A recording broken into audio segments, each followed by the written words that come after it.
Olá, meus queridos, sejam bem-vindos à nossa última revisão. Conforme prometido, irei hoje revisar recursos com vocês. Mas essa revisão é para, na verdade, relaxar vocês. Porque eu sei que vocês se preocupam com os recursos, mas de verdade, o recurso, ele não é difícil de identificarmos, tá? E também tem-se a vantagem de que tudo o que precisamos saber sobre recursos tem no CPC.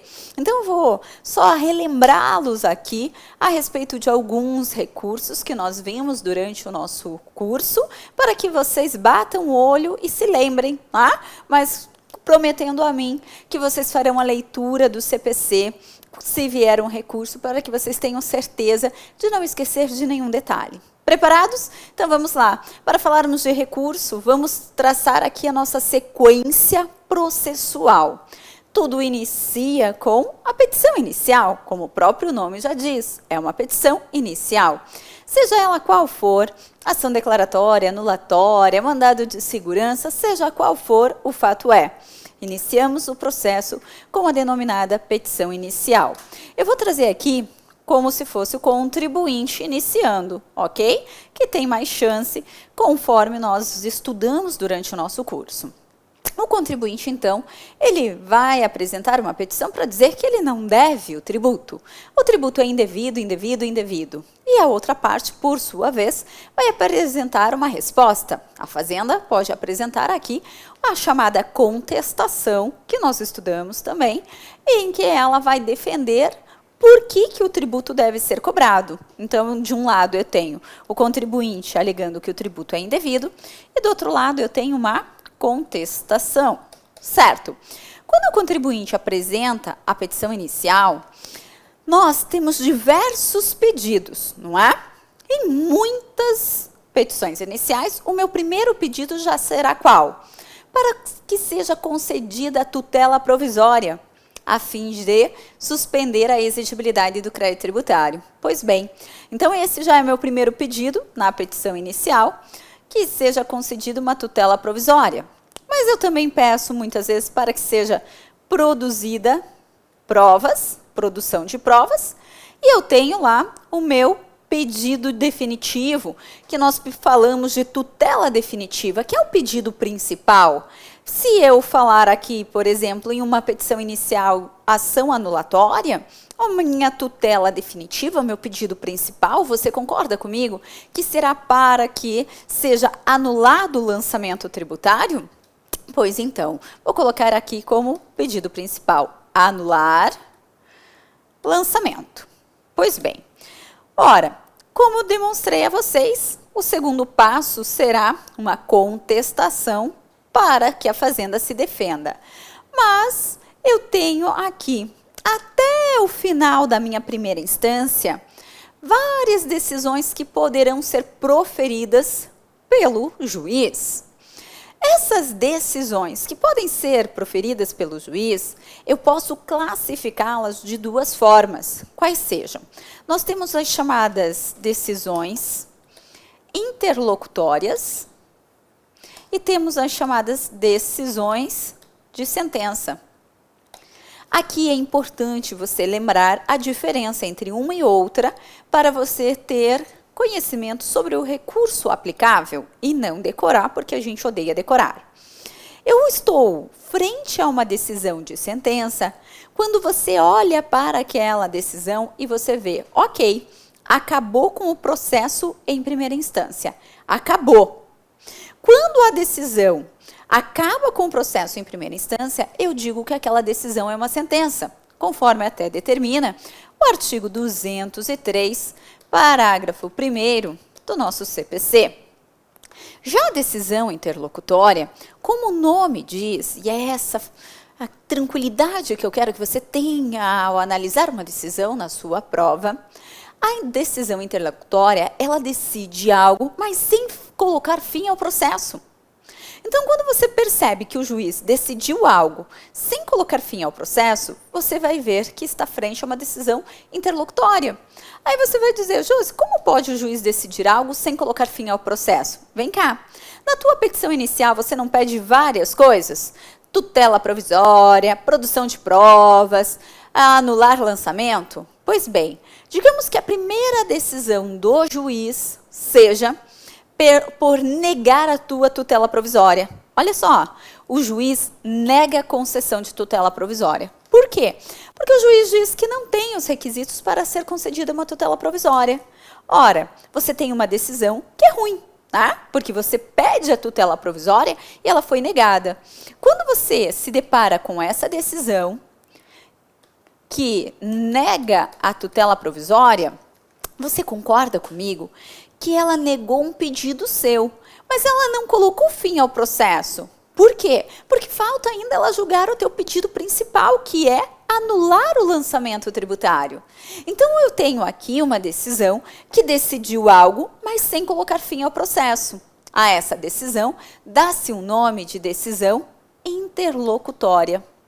Então, essa decisão que decide algo no processo sem colocar fim ao processo em primeira instância, chamamos de decisão interlocutória. Dessa decisão que é desfavorável para você, cabe recurso? Sim, você também tem que ter isso em mente. Quando a decisão é ruim, você pode recorrer. Da decisão interlocutória, nós pensaremos primeiramente em agravo de instrumento. Então, olhando para essa decisão interlocutória, eu pensarei primeiro em agravo de instrumento. O agravo de instrumento, ele parte do artigo 1015 do CPC. E você vai entender por que eu digo que ele parte do artigo 1015 do CPC. Pelo seguinte fato. Hoje, de acordo com o CPC de 2015, só cabe agravo de instrumento de decisão interlocutória em que houver expressa previsão em lei. A lei vai dizer, dessa decisão interlocutória, cabe agravo de instrumento. Aí pensa no teu momento de alegria master na hora da prova, que você identifica e você vê, opa, é uma decisão interlocutória aqui, que bacana. Deixa eu ir para o artigo 1015, pá! Inciso 1 diz, da decisão interlocutória, que trata sobre tutela provisória, cabe agravo de instrumento. Você abre um sorriso e já agradeça a Deus, Senhor, obrigada, por já ter trazido a tranquilidade que meu coração precisava. Logo, eu quero te dizer que hoje a regra é que das decisões interlocutórias em que há expressa previsão em lei que cabe agravo de instrumento, eu tenho que apresentar um agravo de instrumento. Só que eu disse a vocês que o agravo de instrumento ele parte do artigo 1015. Pois bem, logo coloque um asterisco nesse artigo 1015 do CPC. Por quê?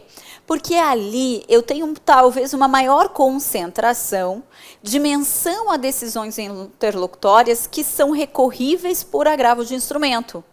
Mas não estão ali todas as decisões interlocutórias em que o legislador menciona que cabe agravo de instrumento. Tanto que o último inciso do artigo 1015 do CPC, salvo engano, o inciso 8, diz, sem prejuízo de existirem outras leis, também previsão de que da decisão interlocutória caberá agravo de instrumento. A exemplo, até para quem quiser fazer a remissão, eu tenho no artigo 7º, parágrafo 1º da Lei 12.016 de 2009, Lei de Mandado de Segurança, que diz o seguinte para mim, da decisão que tratar sobre liminar em mandado de segurança, caberá agravo de instrumento. Eu peço em nome de Jesus que venha isso para nós, que venha lá algo facinho se for para vir recurso, né? Que eu sei que vocês preferem petição inicial, mas que se for para vir recurso, que venha esse, tá? O contribuinte impetrou mandado de segurança, com pedido de liminar, mas o juiz indeferiu a liminar. Juiz que indefere liminar, artigo 7º, parágrafo 1º da 12.016 de 2009, cabe agravo de instrumento. E aí você faz o seu agravo de instrumento. Aqui então eu trouxe para dizer a vocês que mesmo não estando no CPC, eu tenho outras leis que podem trazer aqui casos em que há decisão interlocutória que será impugnada por agravo de instrumento. Que é o caso para nós de tributário, que muito nos interessa, da decisão que tratar sobre liminar. É uma decisão interlocutória que será cabível agravo de instrumento. Além disso, eu ainda peço a vocês que façam remissão lá no artigo 1015 do CPC para mais 2 artigos que têm maiores chances de aparecer para nós. Quais sejam? O artigo 354, parágrafo único do CPC, e o artigo 356, parágrafo 5º do CPC, que diz também o seguinte: da decisão interlocutória que tratar sobre o mérito, caberá agravo de instrumento, da mesma forma que é mencionado pelo inciso 2 do artigo 1015 do CPC. O fato é que, se eu tiver uma decisão interlocutória que tratar sobre mérito dessa decisão interlocutória, eu tenho aqui embasamento legal para dizer que cabe agravo de instrumento. Por outro lado, se eu tiver uma decisão interlocutória, mas que eu olho para a lei e não há previsão expressa na lei que daquela decisão interlocutória cabe agravo de instrumento, na prática, eu devo cruzar os braços frente àquela decisão interlocutória e nada fazer. Por quê? Porque da decisão interlocutória que não for impugnada por agravo de instrumento, eu terei que recorrer dessa decisão interlocutória lá em sede de apelação ou contra-razões de apelação, conforme prevê o artigo 1009, parágrafo único do CPC, onde, se eu apresentar um recurso de apelação, eu terei que abrir um tópico denominado preliminar de mérito, em que eu vou falar sobre aquela decisão interlocutória que não foi impugnada por agravo de instrumento, porque a lei não dizia que cabia o agravo de instrumento. Como assim, Josi? Calma. Vamos parte por parte. Imagine agora que eu tenho uma nova decisão que vai dizer o seguinte: não concedo aqui produção de provas. Como assim? Eu pedi tutela provisória, já tive uma decisão, não dou. Dessa decisão interlocutória que não concedeu tutela provisória, eu apresento agravo de instrumento. Ok? Aí vem outra decisão e diz: você pediu produção de provas também, né? Pedi, mas não dou. Acho que não cabe produção de provas. E agora? É uma decisão. Pergunto, terminou o processo? Não. Se a decisão não termina com o processo, qual é o nome dessa decisão? Trata-se de uma decisão interlocutória. Ok. O que eu devo fazer? Se é decisão interlocutória, a primeira coisa que eu faço é olhar para o artigo 1015 do CPC. Olho para o artigo 1015 do CPC e lá nada se fala sobre a questão de produção de provas. Procuro mais um pouquinho na lei? Não. Ou seja, a decisão que trata sobre provas, ela, via de regra, não é impugnável por meio de agravo de instrumento. Logo, o que vai acontecer? Em caso prático, eu cruzaria os braços, porque não tem nada a ser apresentado nesse momento. Pois bem, mas e aí? E aí que vai ter, daqui a pouquinho, uma nova decisão. E a nova decisão vai dizer: entendo que o tributo é devido. Não vou anular o lançamento. Agora eu te pergunto, essa decisão colocou ou não colocou fim ao processo? Ela colocou fim ao processo em primeira instância, porque ela disse que o tributo é devido quando eu pedi a juiz, diga que o tributo é indevido e anula esse lançamento. Logo, essa decisão que julgou improcedente o meu pedido e, portanto, não vai anular o lançamento, ela põe fim ao processo em primeira instância. Dessa decisão que põe fim ao processo em primeira instância, nós chamamos de sentença. Então, veja, a decisão que coloca fim ao processo, em primeira instância, denominamos de sentença. Via de regra da sentença cabe recurso de apelação, previsto no artigo 1009 do CPC. Então, regra, não quer dizer, né, decorador. Quem gosta de decorar, decorador. Né? Então, não quer dizer, decorador, que de toda sentença cabe apelação. Não, via de regra da sentença cabe apelação. Ok. E aí, se a prova mencionar para mim que foi proferida uma decisão que julgou improcedente o pedido do autor por entender que o tributo é devido, e ainda, lembre-se que no curso do processo já teve uma decisão que indeferiu a produção de provas, aqui nesse caso, na hora que eu apresentar o meu recurso de apelação, para eu dizer, segunda instância, por favor, vamos reformar essa decisão de primeira instância e anular o tributo? Como ficou para trás uma decisão interlocutória que não era impugnada por agravo de instrumento, na hora que eu apresentar o meu recurso de apelação, o parágrafo único do artigo 1009 diz que cabe em sede de preliminar de mérito, ou seja, antes de eu discutir o mérito da minha apelação, eu recorrer daquela decisão interlocutória que não foi impugnada por agravo de instrumento, porque não cabia esse recurso, certo? Agora, e se eu tiver uma sentença, Josi, favorável a mim? Mesmo não tendo sido admitido a produção de provas, mas às vezes eu tenho uma decisão que é favorável a mim. Ora, se a sentença for favorável a mim, eu não vou apelar, porque o nome já diz tudo. Eu só apelo quando eu perder, né? Perdi, vou apelar. Só que se eu ganhei, a Fazenda vai apelar. Na hora que a Fazenda apela, que agora vai ser julgado meu recurso de apelação para a segunda instância, eu tenho que apresentar resposta a esse recurso para dizer, ô segunda instância, mantém por tudo que é mais sagrado a decisão de primeira instância, porque ela é boa para mim.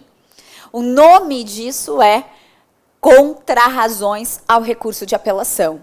E, na hora que eu apresentar as minhas contrarrazões de apelação, por base no artigo 1009, parágrafo único do CPC, eu também tenho possibilidade de abrir um tópico denominado preliminar de mérito para falar daquela decisão que eu não tinha recorrido por agravo de instrumento, por não ser realmente objeto de recurso. Ok? Então, veja, a decisão interlocutória não impugnada por agravo, ela deverá ser recorrida ou em preliminar de apelação ou em preliminar de contrarrazões. Parágrafo único do artigo 1009 do CPC. Ok, ponto para ser observado durante a prova, mas a prova vai dizer isso. Tá? O que eu tenho que me preocupar é, se vier uma decisão que coloca fim ao processo em primeira instância, essa decisão é denominada de sentença. Mas, guarde que não é porque é sentença que será obrigatoriamente apresentada uma apelação. Vamos trazer aqui algumas exceções, tá? Então, quando eu estiver frente a uma sentença, e aí você já sabe o que é sentença, decisão que coloca fim em primeira instância ao processo, via de regra, sim, pensaremos no recurso de apelação.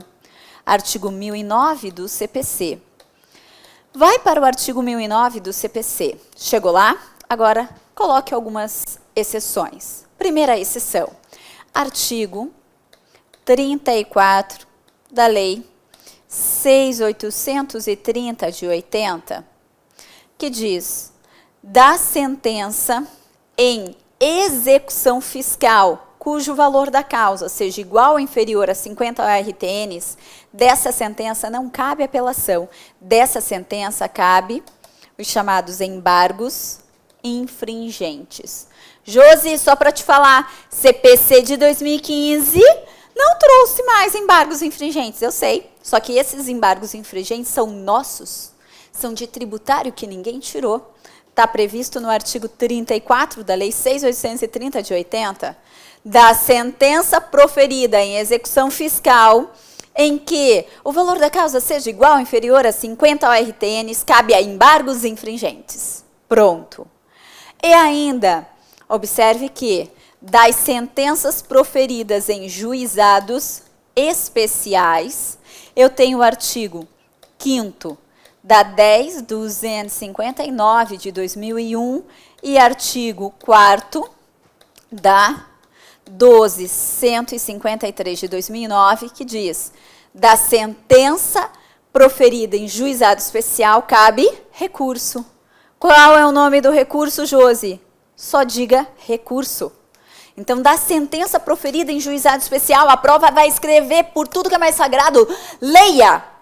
Leia, porque no curso passado, na prova passada, teve gente que fez apelação quando a prova dizia claramente que tinha apresentado um mandado de segurança em instância única no tribunal.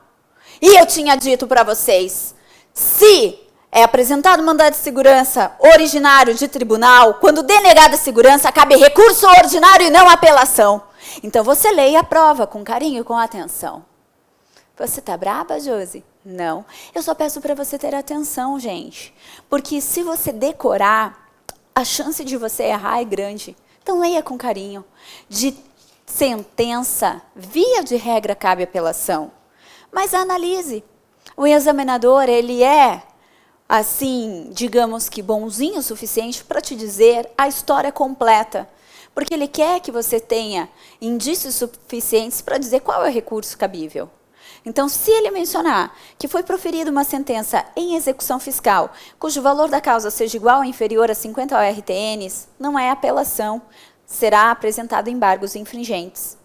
Se o examinador falar que o contribuinte ingressou com ação em juizado especial e foi proferida uma sentença que julgou improcedente o pedido do meu contribuinte, por estar em juizado especial, destaca, por favor, não caberá apelação, mas o recurso trazido pela Lei de Juizado Especial em âmbito federal, artigo 5º da 10.259 e na 12.153, artigo 4º. E o nome do recurso é tão somente esse, recurso.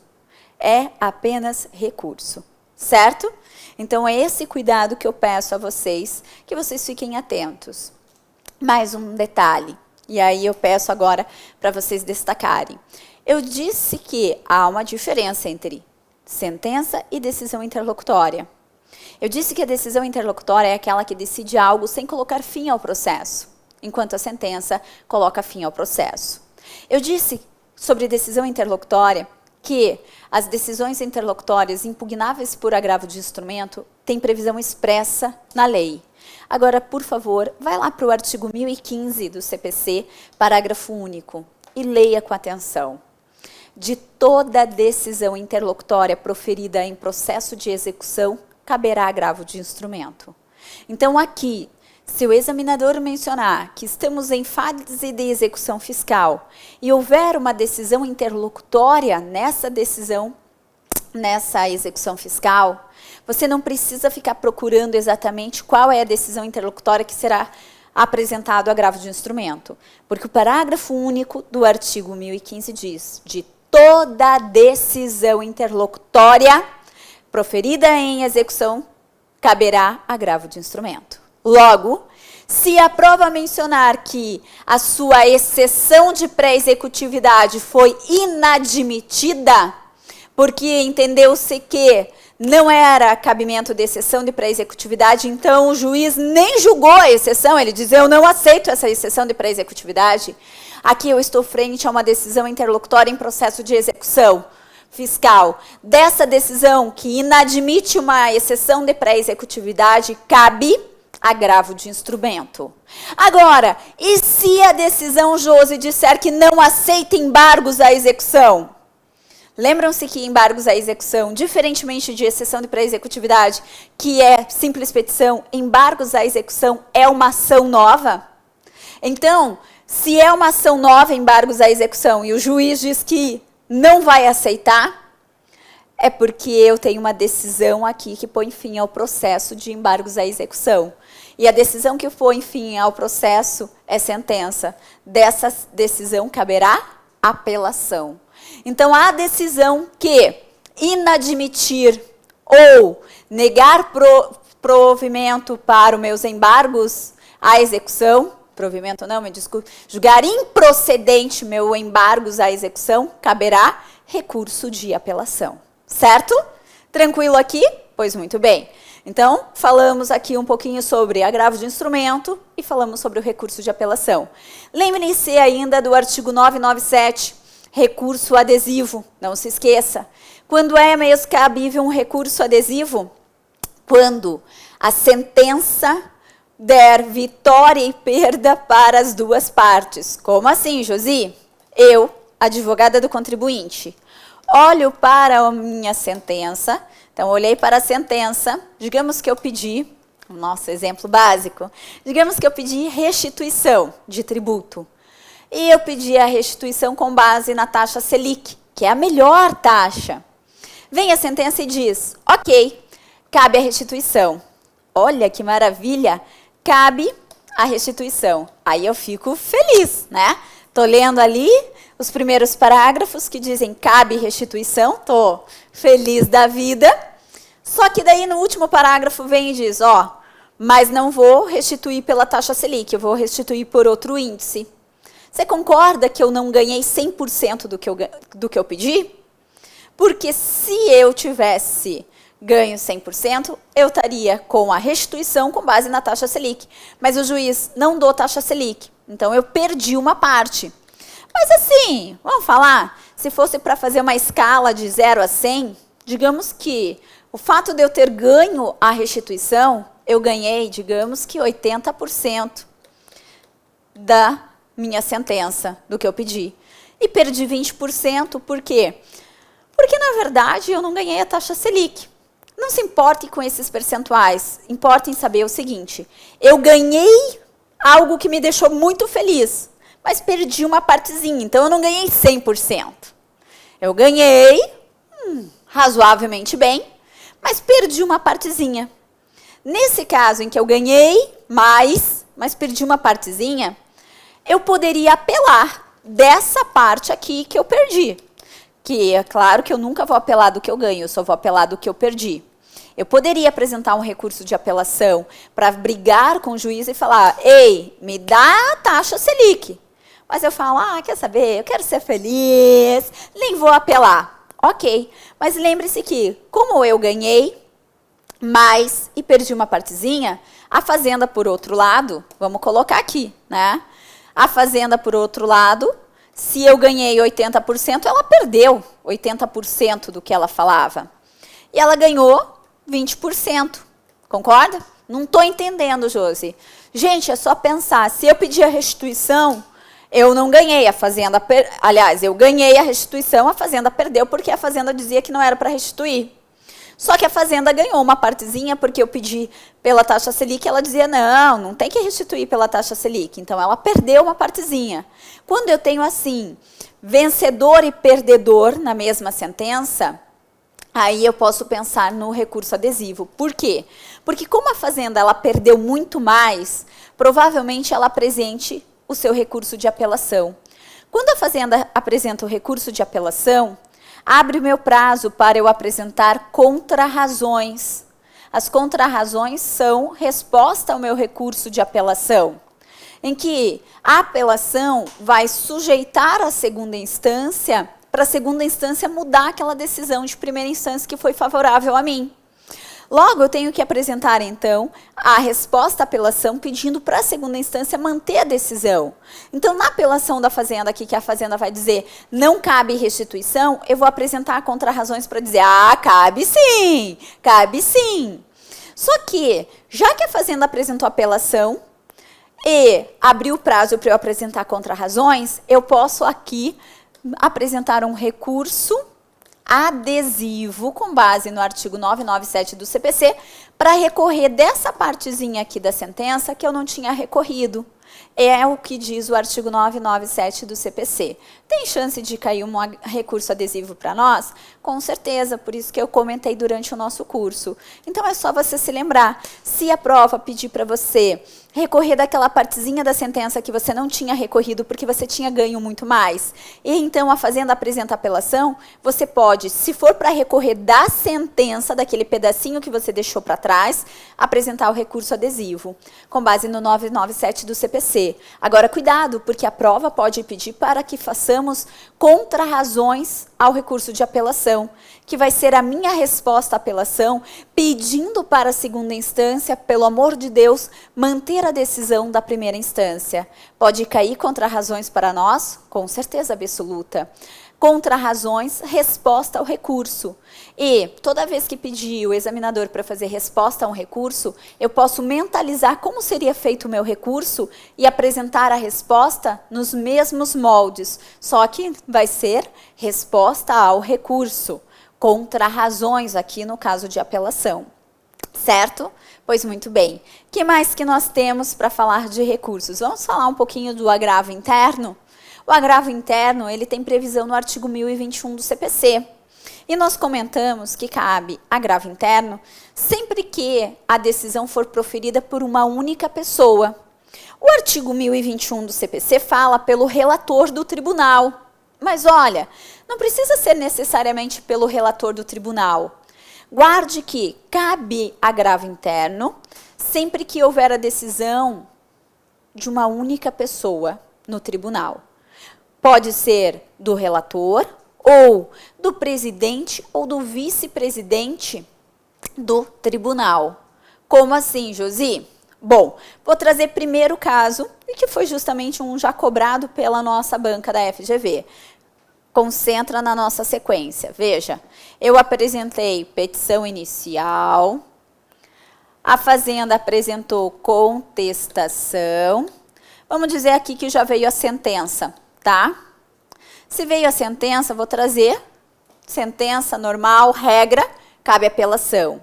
A apelação, ela tem folha de rosto, que eu vou endereçar para o juiz de primeiro grau, mas quem vai julgar minha apelação é a segunda instância, é o tribunal. Tribunal de Justiça em âmbito estadual e TRF em âmbito federal. Pois bem, quando eu apresento o meu recurso de apelação, que vai ser julgado pelo tribunal, vou trazer aqui só para nós identificarmos. Vou dizer que estamos em âmbito estadual e o Tribunal de Justiça vai julgar o meu recurso de apelação. Só que quando chega no Tribunal de Justiça, o relator, ele já diz, não dou provimento a essa apelação. Você percebe que a decisão é de uma única pessoa? Então, nesse caso, com base no artigo 1021 do CPC, caberá o agravo interno. O agravo interno vai, na verdade, destrancar o meu recurso, permitindo que os outros do tribunal julguem a minha apelação. Porque aqui, nesse exemplo que eu estou dando, o relator, ele, uma única pessoa, diz, nega o provimento à apelação. Então, quando uma única pessoa profere uma decisão em âmbito de tribunal, cabe o agravo interno para eu destrancar aquele recurso e fazer com que os demais coleguinhas daquele relator ou do presidente do tribunal, do vice-presidente do tribunal, possam julgar o meu recurso. Então, o agravo interno é um recurso para destrancar, para permitir que outras pessoas possam julgar aquele recurso que eu apresentei por primeiro. Logo, eu digo que o agravo interno cabe da decisão quando é proferida por uma única pessoa. O artigo 1021 do CPC fala, quando o relator profere uma decisão, cabe agravo interno. Mas não precisa ser só o relator. Se for o presidente do tribunal, o vice-presidente do tribunal, também cabe agravo interno. Como, Josi? Vou dar um exemplo clássico, que é o caso dos recursos especiais ou extraordinários não forem admitidos pelo presidente ou vice-presidente do Tribunal de Justiça ou TRF. Como assim, Josi? Voltamos para a nossa sequência, tá? Vamos aqui trazer a seguinte situação. Teve petição inicial, teve contestação, teve sentença. Estamos em primeira instância. Ok. Da sentença eu apresentei meu recurso de apelação. O recurso de apelação será julgado pela segunda instância. Então, vamos lá. Vamos dizer que estamos em TJ, porque estamos em âmbito estadual. No TJ, segunda instância, eu apresentei recurso de apelação. A outra parte vai apresentar resposta, que são as contrarrazões. E agora vai ter uma decisão, que nós chamamos de acórdão. Ok. Quando eu tenho um acórdão, olha só, presta atenção, que aí a gente já vai revisar alguns recursos também. Quando eu tenho um acórdão, eu vou olhar para aquele acórdão e vou pensar, será que cabe recurso para a terceira instância? Qual que é a terceira instância? São os tribunais superiores, STJ e Supremo Tribunal Federal. Para eu saber se cabe um recurso especial para o STJ, um recurso extraordinário para o Supremo Tribunal Federal, o que eu vou analisar? Veja, se o acórdão violar lei federal, a exemplo, CTN, Lei Complementar 116 de 2003, Lei Complementar 87 de 96, se para você defender teu cliente, você tenha que buscar a resposta em uma lei federal, é porque desse acórdão caberá o recurso especial para ser julgado ao STJ. Opa, vamos escrever certo aqui, né, Josi? Por favor. para ser apresentado ao STJ. Mas, se eu olhar e verificar que o acórdão violou, na verdade, dispositivo da Constituição Federal, por exemplo, o meu cliente tem imunidade e o acórdão diz que ele não tem, está violando dispositivo da Constituição Federal. Se o acórdão viola dispositivo da Constituição Federal, cabe o recurso extraordinário. Pois bem, tanto o recurso especial quanto o recurso extraordinário, eles serão apresentados primeiramente no Tribunal de Justiça, ou TRF, mas é para o tribunal que proferiu o acórdão, e esse tribunal fará um juízo de admissibilidade. Então, quem vai fazer esse exame de admissibilidade será o presidente ou vice-presidente do tribunal. Digamos que eu apresentei um recurso especial, tá? Eu apresentei só recurso especial porque o acórdão só violou dispositivo de lei federal. Ok, então eu apresento o recurso especial, que vai ser dirigido para o Tribunal de Justiça, que vai dizer se aceita ou não aceita. Se ele aceitar, aí ele remete para ser julgado no STJ o meu RESP. Ok, mas aí vem cá. Quando o TJ diz não aceito esse RESP, quando ele diz que não aceita o RESP ou ele não aceita o recurso extraordinário, via de regra, com base no artigo 1042 do CPC, cabe o chamado agravo. Agravo o quê? Agravo em recurso especial, se não for aceito o meu recurso especial, ou agravo em recurso extraordinário, se não for aceito o meu recurso extraordinário. Mas coloque lá, via de regra. Vai até o artigo 1042 do CPC e veja o seguinte, que ele fala exatamente o que eu disse, mas ele fala salvo quando houver repercussão geral ou repetitivo. Quando ele fala esse salvo, quando houver recurso repetitivo ou repercussão geral, é porque eu tenho que fazer agravo interno com base no 1021 do CPC. Como assim, Josi? Veja, prometa para mim, por tudo que é mais sagrado nessa vida, se a prova falar que o tribunal, não estou falando de STJ ou STF, estou falando tribunal segunda instância, que o tribunal não aceitou o recurso extraordinário, não aceitou o recurso especial, você não vai direto para o 1042 do CPC, você vai lá para o 1030 do CPC. Prometa, jura para mim. Por quê, Josi? Porque o 1030 do CPC é ele que vai dizer se da decisão do presidente do tribunal caberá o agravo com base no 1042 do CPC, que é o chamado agravo em recurso especial ou agravo em recurso extraordinário, ou se dessa decisão caberá o agravo interno do 1021 do CPC. Esse artigo 1030 dará a resposta com base nos parágrafos 1º e 2º. Aí não tem erro. É só você ler a historinha. Então, muito cuidado, que é isso que meu coração fica aflito. Pois, se vier uma decisão do presidente do tribunal que não aceitou recurso especial ou recurso extraordinário, eu te pergunto, cabe o quê? Você vai dizer, depende. E aí você vai correr para qual artigo? Jura para mim que você vai correr para o 1030 do CPC. Vai para o parágrafo 1º para o parágrafo 2º, leia o que o examinador trouxe de acordo com o que está no 1030. E é ele que vai dizer para você qual é o agravo que será cabível. O agravo do 1042 ou o agravo do 1021, que é o agravo interno. Promete para mim?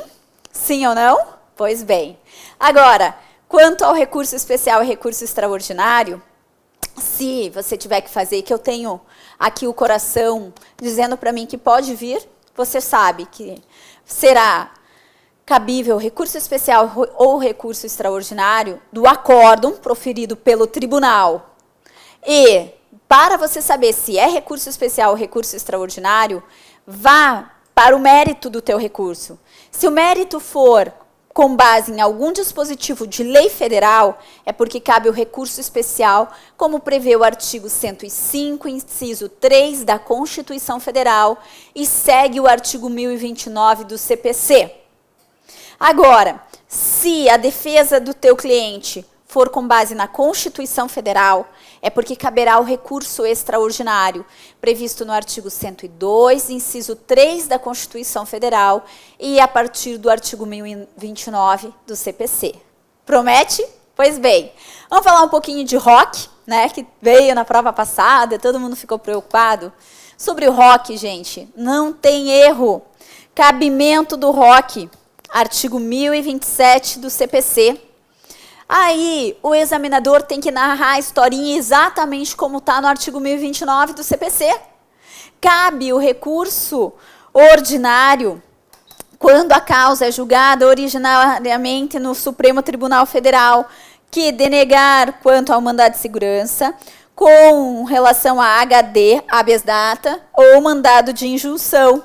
A prova vai ter que mencionar isso, gente.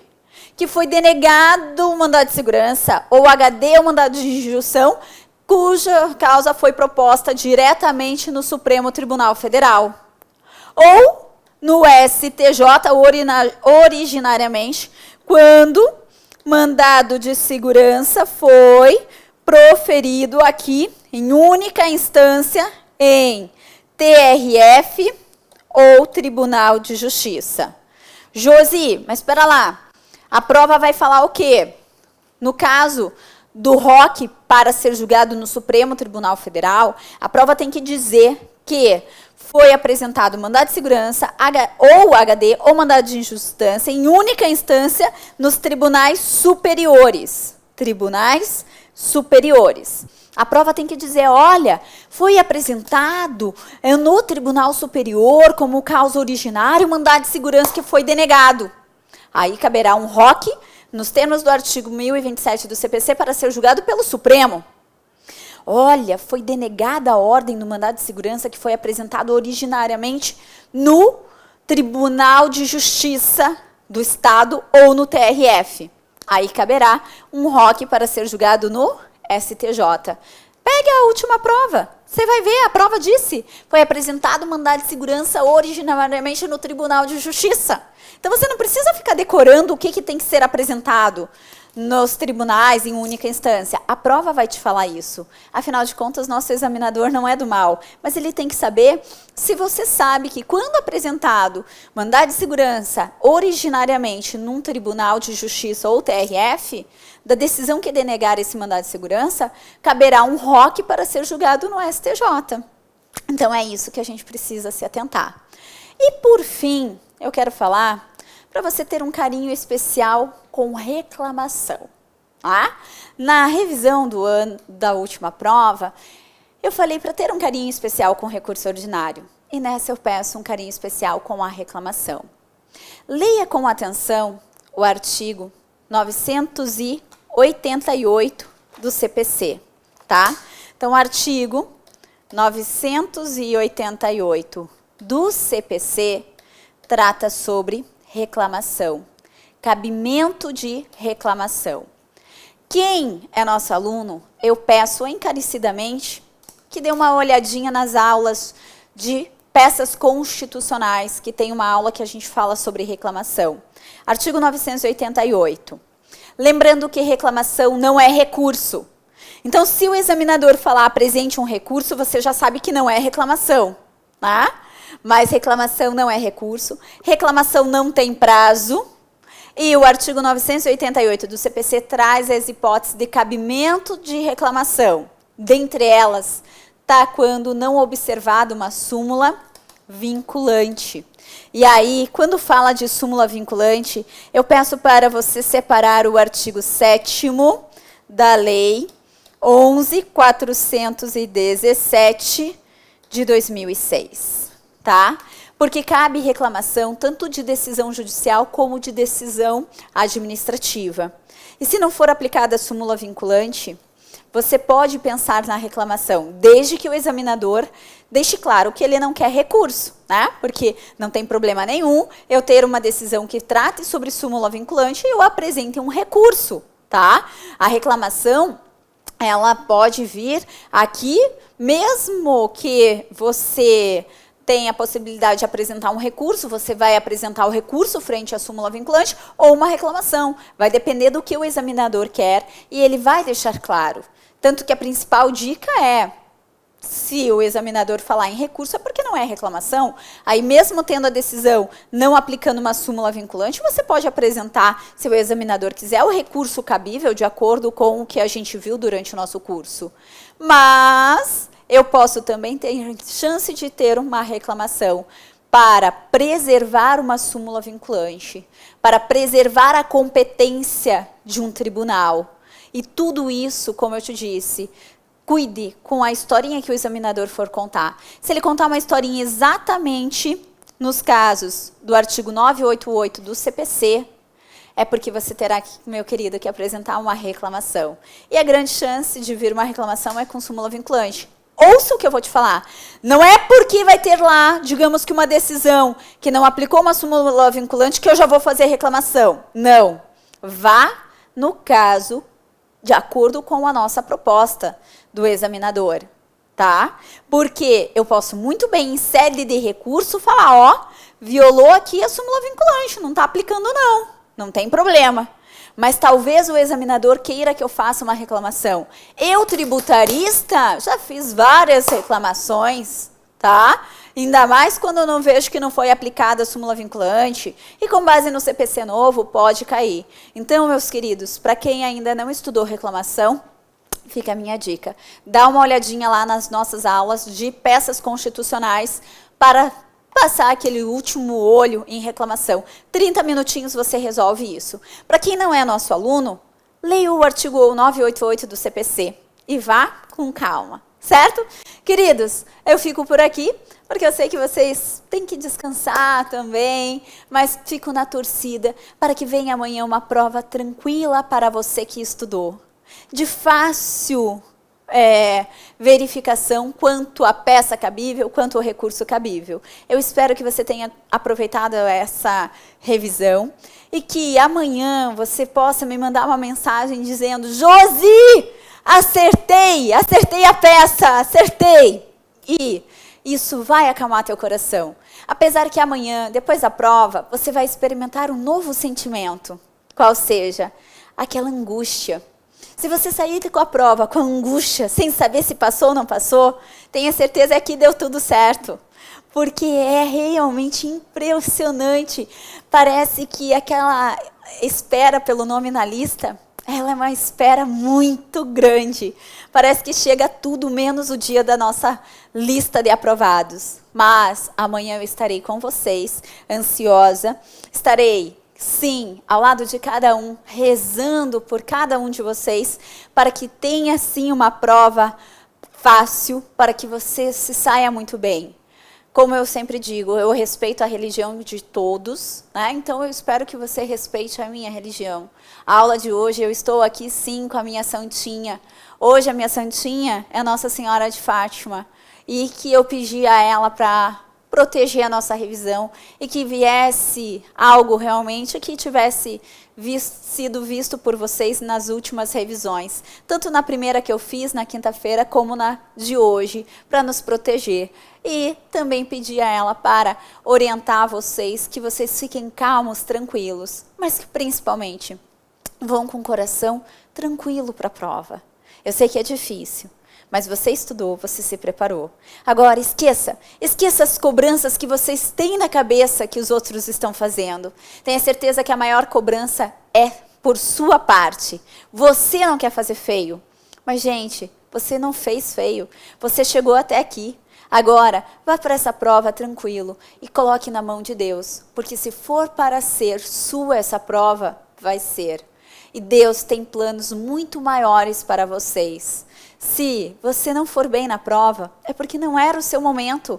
Com certeza algo muito melhor está guardado para vocês. Por mais que você possa não compreender e dizer, mas por quê? O que está guardado? O que vai estar melhor do que eu ter reprovado agora? Tenha certeza que Deus sabe exatamente o que faz e cada um tem o seu momento. E se for o seu momento agora, não adianta ficar nervoso, não. A prova é sua. E eu tenho certeza que essa prova é sua, que esse é o seu momento, chegou a sua vez. e vá para lá e arrase. Só me prometa mais uma única coisa: não desista. A hora que você fizer a leitura da prova, a hora que você ler a peça, que eu sei que muitos de vocês se preocupam muito com a peça, a hora que você fizer a primeira leitura, a segunda leitura, a terceira leitura e parecer que tudo é difícil, que você não sabe, eu peço que você respira fundo, bata no peito e diga: eu não vou desistir. Eu darei o meu melhor. Tenha certeza que você só vai errar a peça se você desistir. Porque por mais que você nunca tenha feito a peça que vier amanhã, você, estando preparado para não desistir, você vai fazer uma excelente peça. Isso eu garanto a vocês. Mas então diga: eu não vou desistir. Eu vou até o fim. Eu darei o meu melhor. Eu darei o meu melhor. Diga, porque você é um tributarista. Você é 100% tributário. E eu estou aqui torcendo por cada um de vocês. Vocês já são vitoriosos. Coloque isso na mente e vá com tudo amanhã para a prova. Pode chorar hoje. Pode ficar desesperado hoje. Mas amanhã, a hora que você acordar, você saia da sua cama e diga: hoje é o meu dia de vitória. Eu não vou desistir. Eu vou até o final e farei a minha melhor prova, a minha melhor peça. Beijo, gente. Antes que eu comece a chorar aqui, tô com vocês amanhã para falarmos sobre a nossa prova de segunda fase. Até mais.